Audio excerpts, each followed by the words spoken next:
Oh, what a weekend in college football we had this week. Mm-hmm.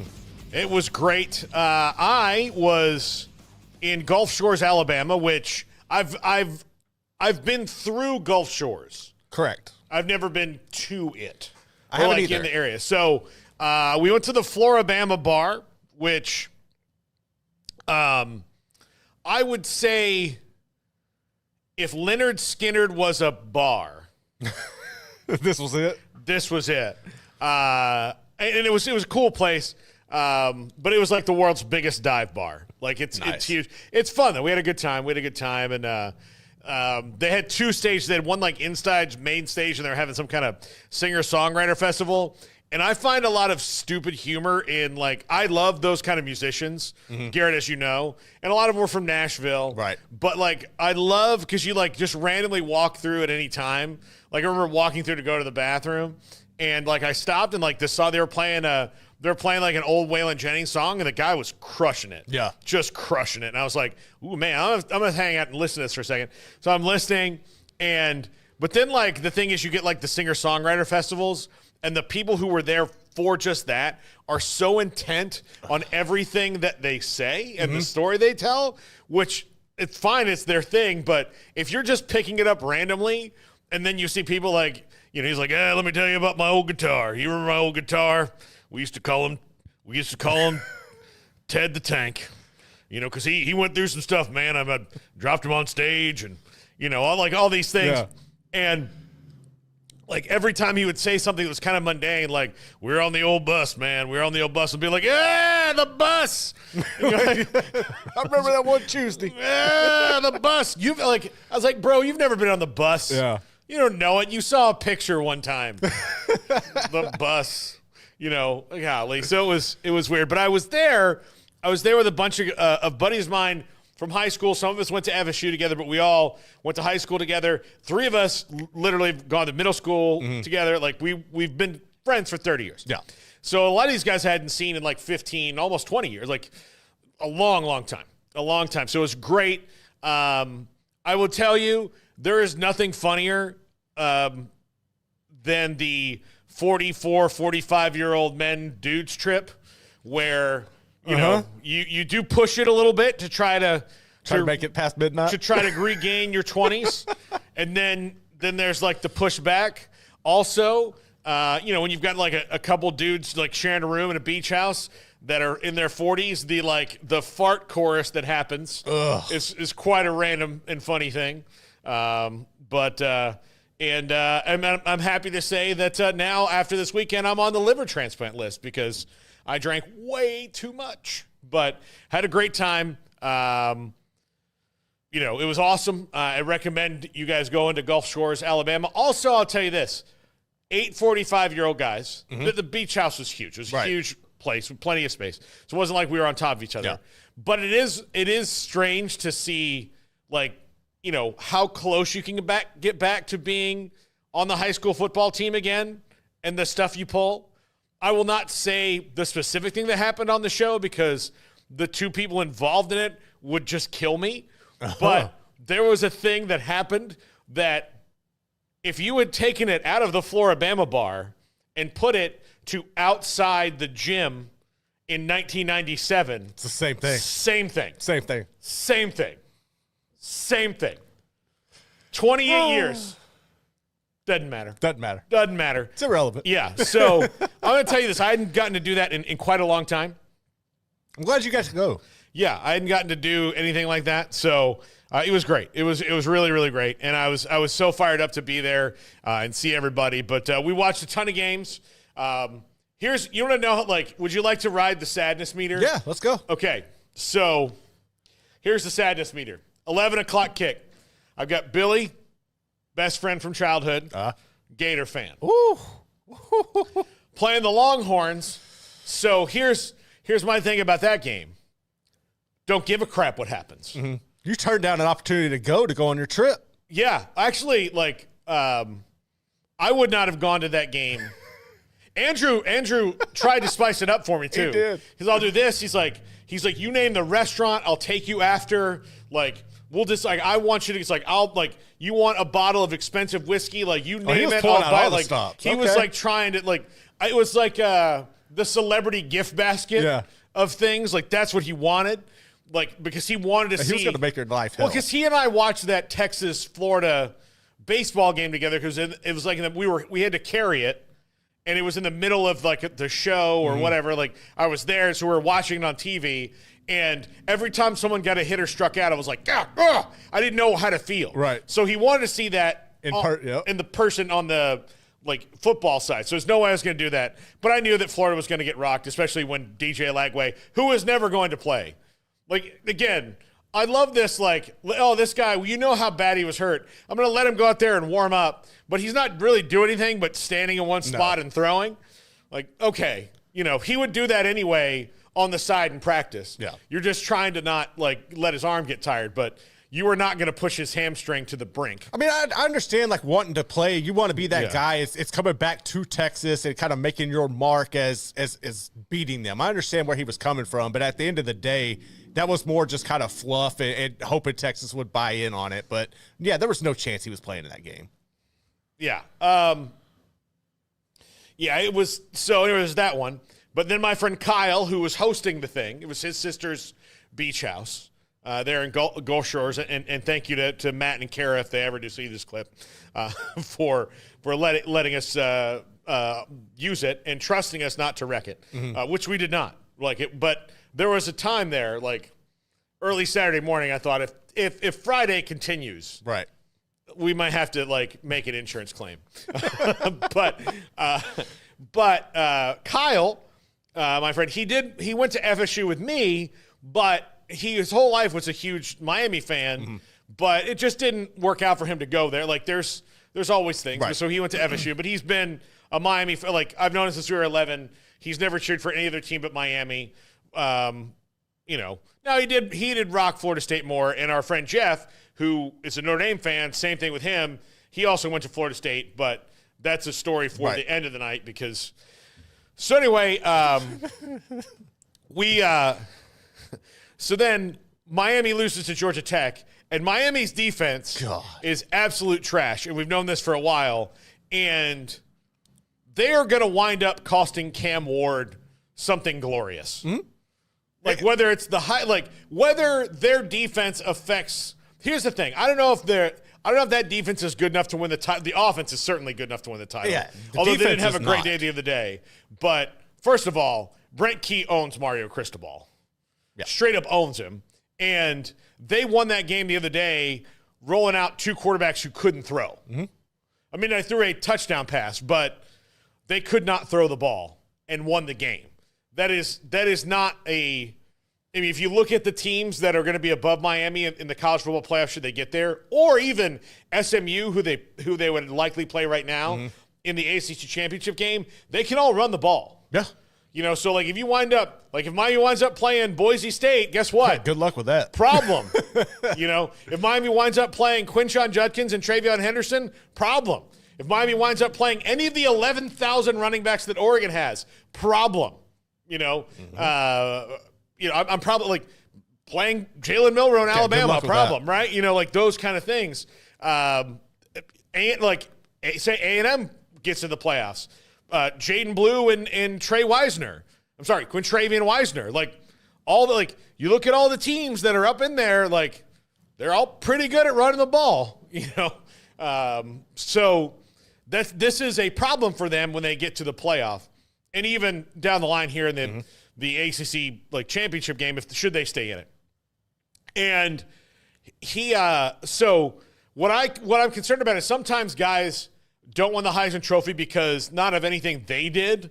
Like, they never had a bad game. No, absolutely. It's people around. But the team had a bad, like, the defense wasn't good. Yeah.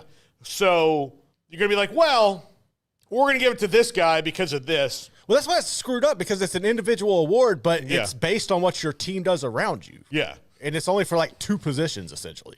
Yeah. So I still think Travis Hunter's your leader in the clubhouse.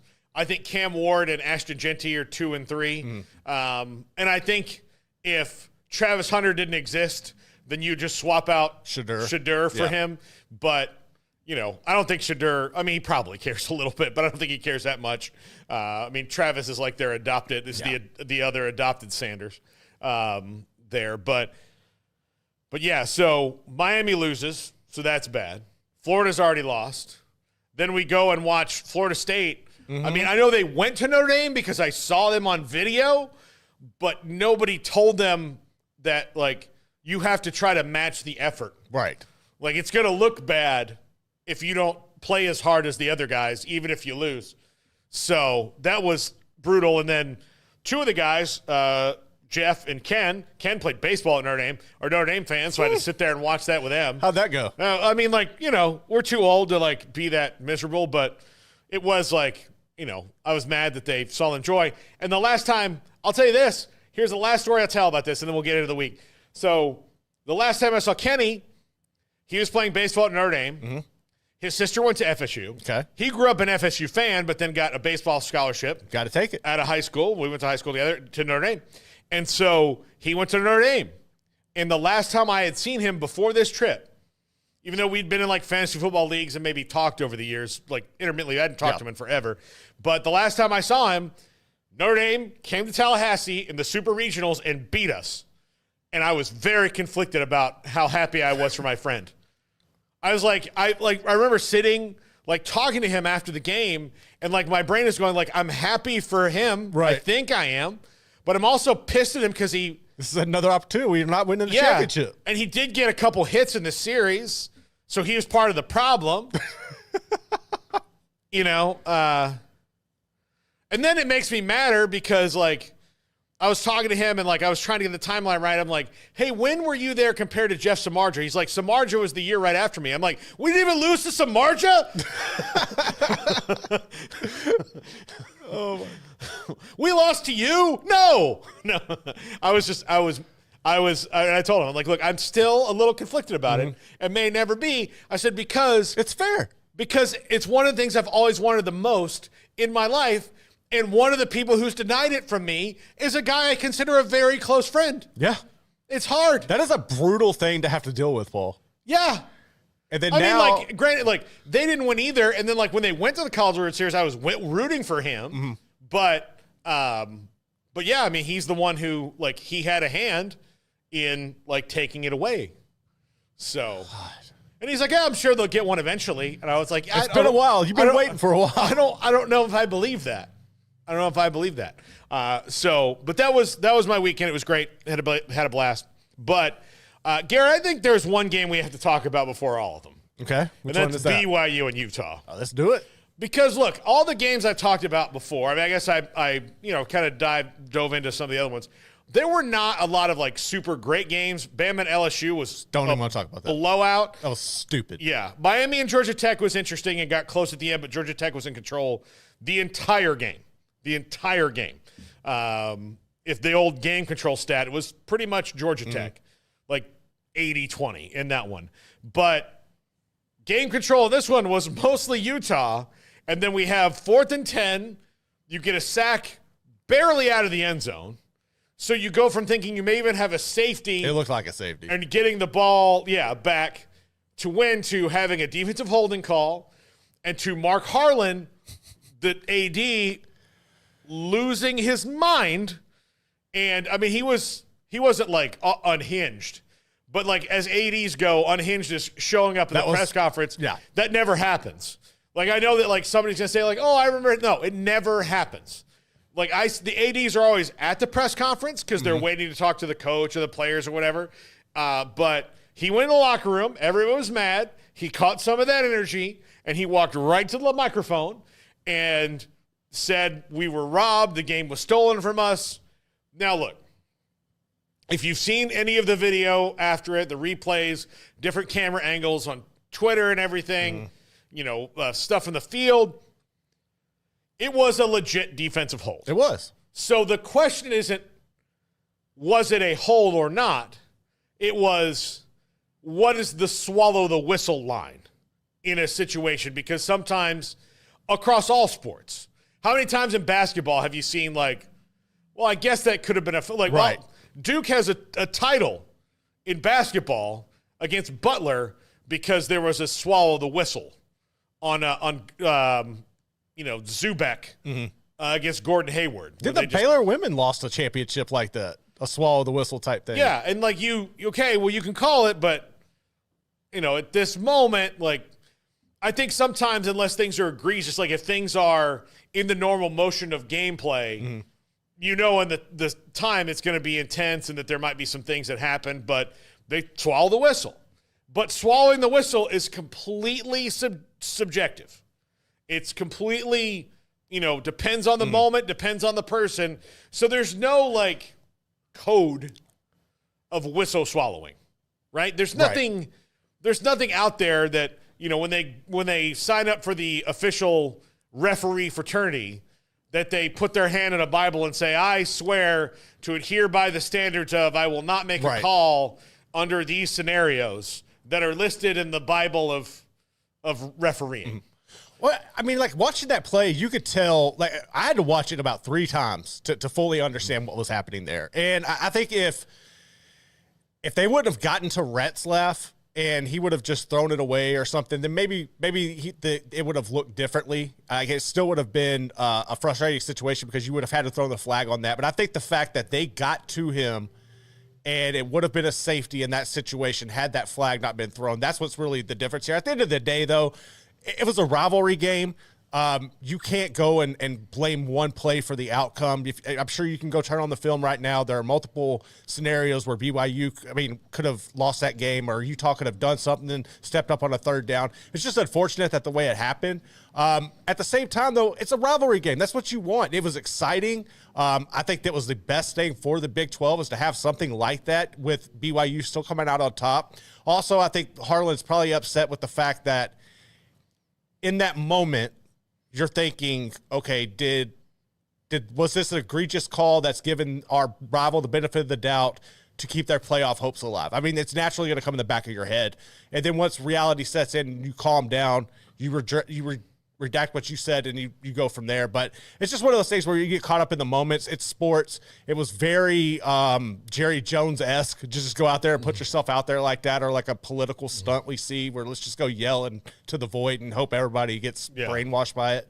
But like it was a bad look. And at the same time, the way I took it was all coming into this whole transition, Utah felt like the one team who didn't want to be in the Big 12. And I don't know if you can get this vibe or you can speak to this, but from my perspective, when we had Kyle Whittingham on and like interviewing him, it seems like the consensus as a whole for Utah is we're here for the Big 12 now, but we're going to get out eventually. That's just kind of how I've interpreted it. And the thing is that when he says, I was happy to be in the Big 12, I'm not now. But I'm not.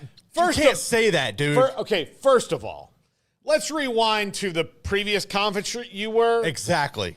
The Pac-12, you all hated the officials. Yes. Everyone hated Everybody them. did. Everybody hated those officials. Hated them. So let's not pretend like you left the Pac-12 and this gigantic ball of, great officiating just evaporated. No, and I think this was also the breaking point for them, right? Because you've had that mindset. You came into this season's your fan base, rightfully so, wrongfully so, however you want to take it, was essentially telling everybody you're coming in to be the new Texas or Oklahoma. You're going to run this. You had a very embarrassing first campaign in the Big 12. You don't know about the stability of your coaching staff going forward. You've already made staff changes. We don't know where you're at as a whole, so you are flat out embarrassed, and your rival is in contention to make the playoff where you feel like that should be you. So, like, this is all one big, like, just conglomerate of things coming together right now for Utah, and that was just, like, the breaking point. And I think he just kind of come out and said what a lot of the fans wanted to say and feel. It's going to take the brunt of it for them at the end of the day. Yeah. I think so, but like, okay, so all that happened. You just don't say like you feel that like, whether the don't say that whether the sentiment is legitimate or not of that you are always looking for the next thing, right? Don't verbalize it in that way, or you don't say something like that to make it look like, oh well, we're gonna leave. Like I'll just say that's FSU stuff. Yeah. That's FSU stuff. It's not. And guess what? It's not a good look. No. It's not a good look. And here's the thing. Sometimes even if you're right, things are better left unsaid. Yeah. It's called an argument with your wife. Sometimes when you're right, just shut up. Just, take solace in the fact that you know that you were right and then wait for her to figure it out and then take joy in that reaction. Whether it's an admittance or you watch them do it wrong again and you be like, okay, well, That's you. You didn't admit that you were wrong, but we know. I watched you do it again and now you know you're wrong. Yeah. All right. Fine. Little victories. Yeah. But yeah, that's the thing that was bad was and the other thing was I'm betting in that time nobody came up to him he didn't have time or he wasn't in the headspace to go, okay, well, why did they call this penalty? Right. Did I show me video of this so I can see why they called it? And then maybe you calm down. And maybe he did, and maybe he's like, no, that's not a hold. It's a hold. It was plain as day. It was a hold. It was, and here's the other thing, and I'm sure Kyle Whittingham and Morgan Sally told them this, but the one thing you don't want on 4th and 10 is a penalty. No. Don't get a penalty. And so when you hold like that, and part of it was just he was about to get beat. The guy had kind of gotten inside on him. Not even yet. It was not even there, but he grabbed him, threw him off the route. It was textbook. Yeah. It was very textbook. And at the worst time, here's the other thing. The game was stolen. Okay, that was a defensive hold. They call it holding, not pass interference, right? Okay, so it wasn't a 15-yard penalty. It's a 10-yard penalty and an automatic first down. So they went from having the ball at the 11-yard line to the 21. Well, did you just not stop after that? You can bounce back. That's I what I'm understand saying. there's an emotional cavity because you went from this game is over. We're at worst the 1-yard line. At best, this might be a safety when they review it. Right. At worst the 1-yard line, we can, run at the clock or punch one, whatever they wanted to do. But the game's over. It's over. They can't do anything. Can't stop it. Oh, this is bad. But still, you got to go make a play. Yeah. So saying it was robbed from you had that happened, and then on the very next play, they had scored, I would say, okay, I understand how you feel like that. Right, yeah. But if there are multiple times to stop it, until then, no one was robbed. Correct. No one was robbed. So, yeah, that was – and then, again, the call was legitimate, so you have no leg to stand on. But this is also another reason, Garrett, that not having the officials available to a pool reporter – because now, sometimes they need to defend themselves. Right. Sometimes they need to – they have to defend their calls. Sometimes they need to answer for what they did and admit, yeah, we got that one wrong, but here's why we got it wrong. Correct. If you look, you've got the tape. It's way easier. You should have an assistant there, and you have to submit the questions beforehand because it's not because it's one guy at the pool, so you give it to the pool reporter – but you could submit to the replay official and be like, "Hey, can we look at these 3 plays?" And he could tell me after the game what happened. So why is this a hold? Show me here. Or when they said you clearly missed this call, then he can watch it and go, "Okay, well now that I've seen it, I can see why this is where it was wrong, but this is why we thought that." Correct. That to me is a good explanation. That should be good enough for everybody. Now, sometimes there's egregious things and people do a bad job. And it happens a lot of the time because there's not, especially in college, there's no accountability for the officials. But on the reverse side of it, there are times like this when an AD comes and calls you out or a coach calls you out. Ken Niutamolo, called out guys, got fined. There's been a bunch of it. There's been a ton of referees. Yeah. Well, part of it is because the coaches are held accountable publicly, but the referees aren't. And I get you don't want to be like, oh, this is the most fined referee. You don't want him to know, but people are starting to figure it out. The crews. How many basketball fans know exactly who John Higgins is? Almost every one of them. Exactly. Yeah. So, and John Higgins is actually good at his job, but because he's made some calls you don't like, now you track him. Yeah. And then can we, like, while we're on this officiating, can we stop throwing shit on the field? Please. Like, dude, the LSU, and that's another one where that was a clear call against LSU, and yet your fans are being ignorant and throwing stuff on the field and delay. Like, just stop already. It's ridiculous, man. So ridiculous. Yeah. No, just, yeah. Stop it. You look like idiots. Yes. But if you had, accountability explanations, I think most people would be like, okay, well, all right, at least they are accountable. Well, I also think that's why you need a sky judge, because you could immediately go up and have somebody to back it up. Yeah, we have the ability right now for, especially if you've seen the NFL, they've rolled it out like, expedited replay is what they call it. They need to do it on almost everything that they can. Right. There's some things they need to not do it because it is, again, subjective, but like face masks. Like, you should be like, hey, there was a face mask on that, or there wasn't a face mask, because when you run the replay, you can go, oh, clearly crap. see it, yeah. Clearly see a face mask. It doesn't need to be challenged, but if the sky judge goes, oh, hey, that was a face mask, drop a flag. Yeah. Like, expedited replay confirms a face mask, throw it up on the Jumbotron, everybody can see it. And move on. Yep.